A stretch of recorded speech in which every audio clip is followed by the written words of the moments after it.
Well, good morning. Today is Wednesday, May 12th. Thank you for joining us. I, of course, am joined by Dr. Janae Caldoun, our Chief Medical Executive, Dr. Streeter Reddy, the President-elect of the Michigan Academy of Family Physicians, and John Walsh, the President and CEO of the Michigan Manufacturers Association. So, thank you for joining us. Today, I'm going to provide a brief update on vaccinations and cases.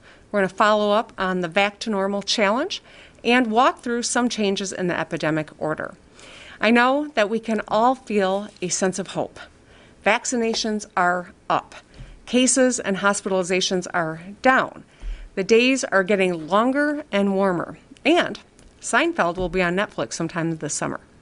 That is true, but it's just a little bit of levity. Life is looking and feeling increasingly normal. To date, Michigan has administered nearly 7.5 million doses of the safe, effective COVID-19 vaccinations. Over 55% of Michiganders have received their first shots, and over 40% are fully vaccinated, including 70% of our seniors. I also want to shout out to Leelanau County for being the first county in Michigan to hit 70%, and Oakland, Washtenaw, Emmett, and Grand Traverse for surpassing 60%. Nationwide, we have administered over 260 million doses. Nearly 60% of Americans 18 and up have gotten their first dose. On Monday, the FDA authorized the safe, effective Pfizer COVID vaccine, which is manufactured right here in Michigan, for children ages 12 to 15.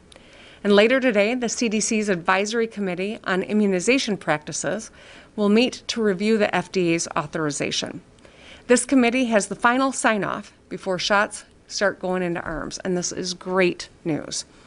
If and when the CDC committee signs off, and we expect that very soon, we'll begin administering vaccines to Michiganders 12 to 15 so that they can be safe from COVID-19 as well. We are ready to go in Michigan.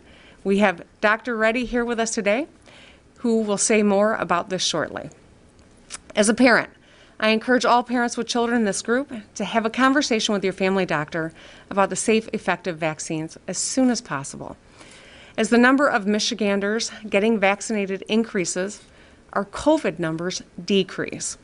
After cases ticked up in April, I encouraged all of us to double down on basic health protocols we know work. Nearly 2 weeks into May, we have bent the curve. Cases are down more than 60%, and hospitalizations have fallen over 30% since our mid-April peak. Tragically, we've lost over 18,000 Michiganders to this virus, and we can't forget that. While we are making steady progress, we know that this virus is capable of when we let our guard down. I encourage folks to keep masking up indoors and always opt to be outside whenever possible. Thankfully, it's getting easier and easier to be outside as we enter the summer. And as the vaccinated population grows, we can take steps forward to continue lifting restrictions while keeping everyone safe. 2 weeks ago, I introduced the Michigan Back to Normal Challenge, which charts our path out of the pandemic with specific metrics and accompanying actions. Our goal remains equitably vaccinating 70% of the 8 million Michiganders 16 and up, which is around 5.7 million people. So far, 4.5 million people, or over 55%, have gotten their first shot. There are 4 steps to get back to normal, and we hit step 1 on Monday.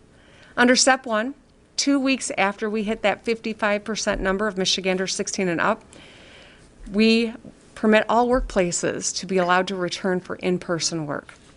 Michigan surpassed this 55% between Sunday and Monday at some point. So, on Monday, May 24th, we anticipate that MIOSHA will take action allowing offices across Michigan to allow in-person work for all workers. Step 2 occurs 2 weeks after we get to 60% of Michiganders 16 and up with their first shots. What happens? Well, we lift the curfew on restaurant and bars. We'll increase capacity at exercise facilities and gyms, and increase indoor capacity limits at sports stadiums, conference centers, banquet halls, and funeral homes. We're slated to take further action as vaccinations continue climbing. Last Thursday, May 6th, MDHHS updated their COVID-19 gatherings and face masks epidemic order. Going forward, Fully vaccinated people do not need to mask up anymore when gathered indoors at a residence. And outside the home, masks are only required at outdoor gatherings with more than 100 people. But I want to be clear. Masks are still an important tool to keep yourself and your family and the most vulnerable among us, especially indoors. It's how we keep people safe. And if you're not fully vaccinated, the CDC recommends you continue to mask up whenever you're around others who you don't live with. Masks are still required in stores, for contact sports, and indoors if you haven't been vaccinated yet, and are with people who aren't a part of your household. Every day, we're getting closer to putting this pandemic behind us. The way to get there is to vaccinate as many Michiganders who are eligible as quickly as possible. So if you've already gotten your shot, thank you for doing your part to keep yourself and your family and your community and the state of Michigan safe. I encourage you to share your experience with friends and family who've not yet made the decision to get their shots yet. Share your story because you are the best messenger for the people in your life. And now I want to speak directly to Michiganders who still have some questions or have not decided to get their shots yet. The vaccine is safe. It'll help protect you and your family and other people from getting COVID. Even if you have had COVID, you should still get vaccinated to protect yourself from variants or a repeat infection. If you received a monoclonal antibody treatment, you should get your shot 90 days after your treatment. The vaccine has gone through rigorous testing, and over 150 million Americans have taken it. The vaccine, like others before it for polio and smallpox, is trusted by doctors. Vaccines are our best chance of putting this pandemic behind us and returning to normal. They represent hope and healing. And if you want to learn more, I encourage you to talk to your family doctor and learn more about how the safe, effective vaccines can save your life and the lives of those you love. I got my second shot 13 days ago, meaning I can enjoy the benefits of an effective level of immunity starting tomorrow, and I'm really excited. I can't wait to see my friends who have not been able to hang out with in a long time. If you get vaccinated, we can all get back to doing the things we love with the people we love. We can have the quintessential Michigan summer we all crave. So thank you for doing your part. Now I want to turn it over to Dr. J. Good morning, and thank you, Governor. So I'm pleased with the progress that we are making towards ending this pandemic. All of the metrics we are tracking for COVID-19 are decreasing, although the virus is still very present across the entire state. As of yesterday, Michigan has 253 cases per million people, and that number has been decreasing for 4 weeks. That's down almost a third from where it was a week ago. The percent of tests that are positive is 9.8%, almost half of where we were at our peak in the beginning of April. 11.8% of hospital beds are being used for COVID-19 patients, and our hospitalizations are continuing to decline. As these metrics trend down, the number of vaccinated people continues to trend up. I'm so excited that we were able to meet our first milestone in the My Vac to Normal plan this week, with over 55% of Michiganders over the age of 16 receiving at least one dose of the safe and effective vaccines. Because of this, MIOSHA will be able to start allowing businesses to bring their employees back to work soon. As the governor mentioned, about 7.5 million doses of the COVID vaccines have been administered across the state. About 60% of Michiganders over the age of 50 are fully vaccinated. That is just great progress. And this week, the Pfizer vaccine was authorized by the FDA for children aged 12 to 15 years. Now, as a parent of 2 children in this age group, I am thrilled. While we are still awaiting further guidance today from the CDC's Advisory Committee on Immunization Practices, the authorization of this vaccine is an important milestone for our children. This will mean less missed school because of quarantine, fewer missed sports practices and games, a return to birthday parties, sleepovers, and most importantly, our kids will have a much lower risk of getting ill from this terrible virus. Kids are not immune to COVID-19. We've seen many outbreaks among schools and school sports. And over 150 children in Michigan have gotten a very serious inflammatory syndrome from COVID-19 called MIS-C. And unfortunately, many of these children have ended up in the intensive care unit, and some have even lost their lives. So I'm asking all parents today to take this virus seriously and take your child to get vaccinated. Think about it, not having to wear masks, not needing to quarantine if exposed to the virus. This is really a big deal. We also want to ensure broad access to vaccine in trusted places. That means individual doctor's office, pediatricians, family physicians, school clinics, federally qualified health centers, and pharmacies. So today, I'm asking every primary care doctor to enroll as a vaccine provider. The most important thing we can do right now is to make vaccines available for whenever someone is ready. We know that patients trust their doctors, and when they are ready to get vaccinated, we want you to have vaccine on hand. Reach out to your patients now and ask them if they have been vaccinated and if they have any questions that you can answer about the vaccines. Primary care providers can also work with your local health department if you would like to keep smaller quantities of the vaccine on hand. Know that if you become a vaccine provider, you can also focus on just vaccinating the patients who you already know who are already in your practice. We at MDHHS want to make the process as simple as possible for doctors, and in doing so, make vaccines accessible to everyone. Now, we also know that everyone does not have a primary care doctor, so we are still focusing on our neighborhood, mobile, and homebound vaccination strategies, bringing vaccines to where people are. So we are making great progress. Vaccines are widely available, and our numbers for COVID-19 are trending down. We are in a new phase of fighting this virus, but this is certainly not over. We still have the virus very present across the entire state. We still have the threat of more easily transmitted variants that we are identifying every week and threaten to undo our progress. So for now, I'm calling on everyone to do what we know works to keep our numbers trending down. Remember that outdoors is much safer than indoors. Be sure to wear a mask if you are in public and will be within 6 feet of people who are not vaccinated. We also still want you to get tested if you have symptoms or if you are not yet vaccinated and have been exposed to someone with COVID-19. And please, do not delay getting your vaccine so that you can have the peace of mind of knowing that you and your loved ones are protected. So we are making great progress, Michigan, so let's just keep on going. And with that, I will turn it over to Dr. Reddy.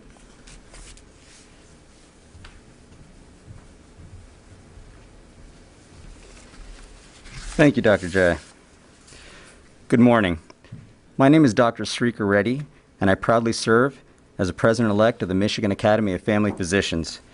I'm a family physician affiliated with Ascension Medical Group in South Lyon, and I'm a virtual care and telehealth physician leader. It's been a long year going through the public health crisis, and family physicians have been working hard to help our patients and their families fight and prevent COVID-19. The progress made so far on vaccinations in our state is encouraging, but we still have a ways to go to protect all of our residents, including teens. Now that over 55% of the state's adult population is vaccinated, it's time that we shift our focus to individuals who are still hesitant. You may be thinking, I and a family member have had COVID. Why do we need to get vaccinated? It's important for everyone, including those who have suffered through the illness, to get vaccinated to help protect our fellow citizens who are at high risk of contracting COVID or who have an underlying condition that, were they to get the virus, could be severely ill or even die. I believe that getting vaccinated is our civic duty, and one that I take very seriously as a family physician and as a father, husband, and son. While hospitalizations due to severe illness and deaths from COVID are on the decline, Michiganders are still contracting and passing on the COVID virus. Getting vaccinated will stop this. Now is also time to focus to vaccinating 12 to 15-year-olds, especially as summer activities are on the horizon.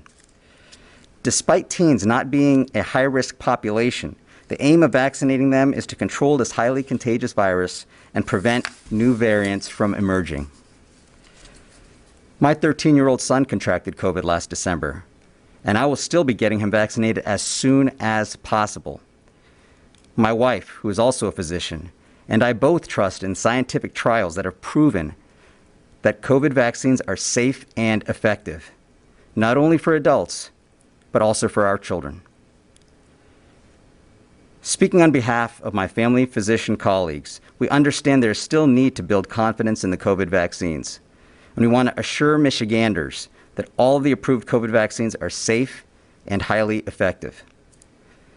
If you have any questions about the vaccine, talk to your family physician, who can provide you with science-backed information. Family physicians are trusted sources for getting vaccinated and sharing evidence-based vaccine information. So with the help of family docs, the state's capacity to vaccinate adults and teens will grow, helping us end this pandemic faster. We know our patients. We know their history. We know their risk factors. It only makes sense to visit your family physician to get vaccinated and to get your teenager vaccinated too. A recent survey found that 8 out of 10 people rely on the advice of their primary care physician when deciding to get a vaccine. We're entering yet another new phase of the pandemic, and there is light at the end of the tunnel. Michigan's family physicians are key partners in helping end this pandemic and serving our patients at the same time. Lastly, outside of COVID-19, I want to remind Michigan residents to continue to stay up to date on other vaccinations, which are essential to public health in our state, such as those that prevent whooping cough, pneumonia, and measles. That goes for teens and children. Thank you.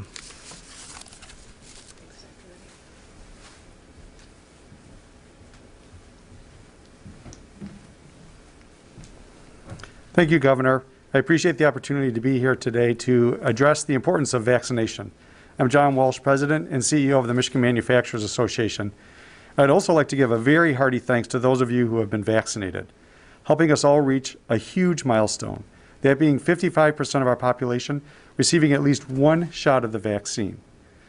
Our manufacturing industry has continued to work safely and productively since last May, following a 2-month pause. And while folks on the shop floor have been on site that entire time, members of our finance, engineering, and sales staff, just to name a few, can only now return to the office and join their production colleagues on site. This is clearly an indication of our progress in the fight against the pandemic and allows our office colleagues the opportunity to once again interact in person, increasing the effectiveness of collaboration, fueling creativity, and restoring those important social and professional relationships at work. In our opinion, the clear path to normalcy is through vaccination. And I'm proud to stand here today representing manufacturers across the state that have risen to the challenge from the beginning of the pandemic to respond to people's needs. In particular, I'd be remiss if I didn't recognize that one of our members, Pfizer, manufactures one of the most effective vaccines right here in Michigan. Our fellow Michiganians are working hard to protect their families at Pfizer and their friends, our state, and in fact, the entire world. What was once the arsenal of democracy is now the arsenal of health care, and we are very proud of our members and their contributions to keeping people safe across the country and the world during the pandemic.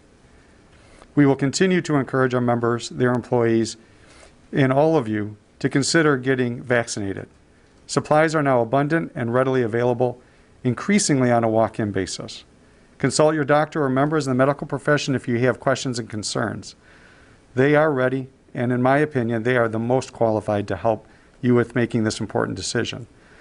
One point that I do want to make is of critical importance to manufacturing as we continue to grow and recover from the pandemic is the need to get production workers on site. And one of the biggest challenges, of course, is childcare.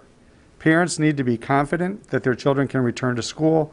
Our board of trustees at the local level, our teachers, they need to be confident in the school system to get folks back, our children, into the classroom in the fall so that workers, let me start here. make sure our kids are safe and being educated. And then in turn, their parents can return to the workforce. So it's another additional reason why we encourage vaccination. We have hit the milestone of 55% laid out by the governor, and now we encourage others to move forward so that we can make progress in getting back to normal. To see each other at a restaurant, to cheer the Lions at a victory in a packed stadium, and to share the joy of those about you at a large and hopefully loud wedding. My thanks again to the governor for supporting the manufacturing industry and having me here today. Thanks, John. Thank you, Dr. Reddy. Thank you, John. John and I served in the legislature at the same time. He served on the Republican side of the aisle. I served on the Democratic side of the aisle. I say Michigander, he says Michiganian, but we're all in this together to get the people of our state vaccinated. We've got to get the politics out of this moment and really appreciate the leadership that we have at our health systems across the state, at our manufacturers and biggest employers. We're all in this together, so I appreciate them joining us today. And with that, I'm happy to open it up for a few questions. So let's see, we got Rick Albin at the top of the list. Governor, thank you for taking my question. The promise of vaccines is that at some point we get, as you say, back to normal. And that would mean for many of us not only being able to get back to work fully, the remote aspect would be gone, but so would be wearing masks, for example, when we're in our workplaces. At the very same time that's the promise, MIOSHA is proposing rules that could keep those same policies available if they decided to use them, wearing masks and disinfection, that kind of thing. Why is it necessary for another agency to take on that responsibility when Health and Human Services has been handling it during this period of time? Well, MIOSHA is focused on workplace safety. That is their role. They've been working very closely with DHHS and big employers as well as labor leaders. We want to make sure that we get this right. We're also anticipating some further clarification from OSHA, the federal agency, and these, I think, are important aspects to us re-engaging in the workplace and doing so in a sustainable way that is safe and doesn't contribute to spread. And that's the ultimate goal here. I've had a lot of conversations with employers across the state. And I know many are encouraging their workforce to get vaccinated. Some are incentivizing it. We, of course, are encouraging state employees to get vaccinated as well and working through if there are ways that we can encourage that that makes sense. And so we appreciate the leadership that we're seeing across the state. We know that we're really encouraging MIOSHA to get some more clarity, and we're waiting on OSHA at the federal level, but it's really important that we work with our public health experts and work with our employers and make sure that our workforce has confidence. I know there's been a lot of talk about getting people back to work. People I know are struggling with a number of issues. One is confidence they're going to be safe when they get back in the workplace, and that's why it's critical we get this right. Another is childcare, and I am glad that I was joined by the head of the manufacturers here in Michigan. I think we all understand that childcare is a critical component toward getting people back in the workforce, getting working parents back in the workforce, knowing that they've got a safe, great place for their child to be when they are at work. And that's why I introduced $370 million in the budget to do just that. I am hopeful that the legislature will join me in this effort because our goal is to get people back to work and take care of the youngest Michiganders there are. Dave Eggert.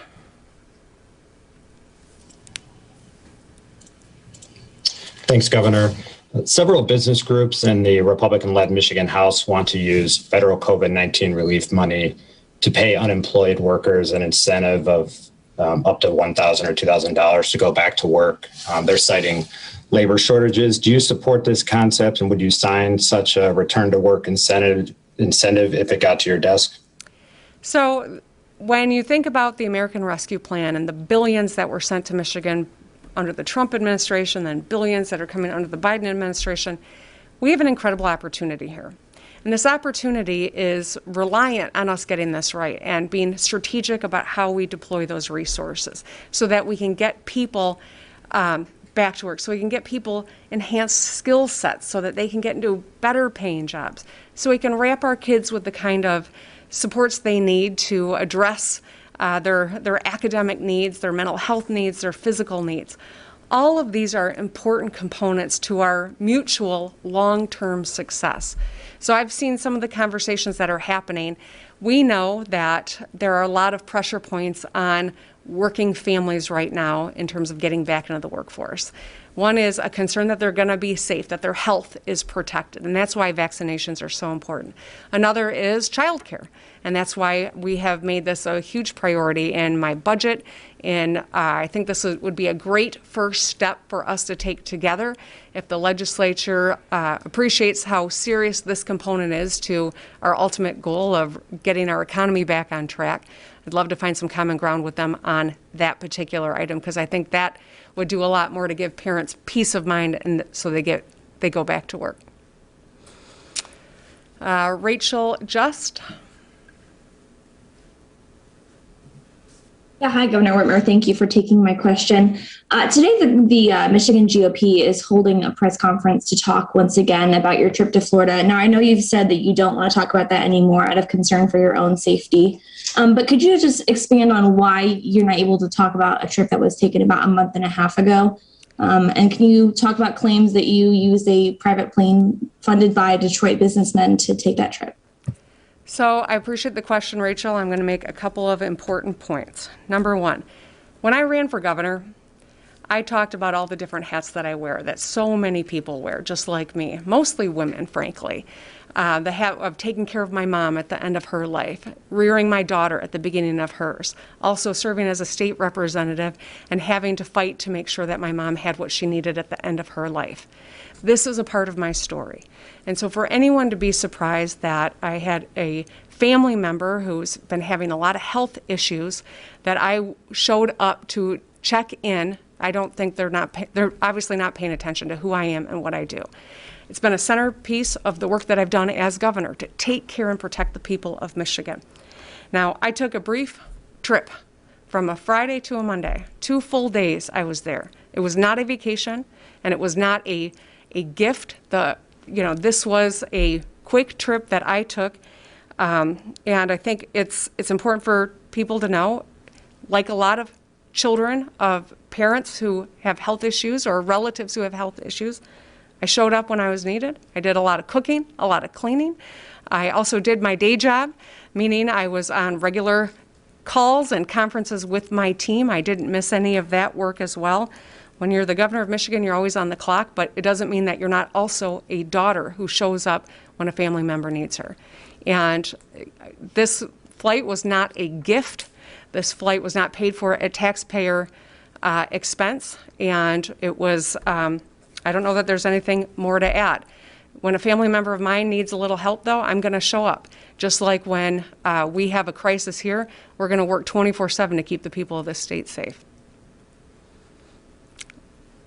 No more, we're done? Okay, all right. Thank you, everybody. Stay safe, mask up, but make sure you get those vaccines. We are making big progress, and it's time to feel optimistic. Let's all be in this together and get through it together. Thank you.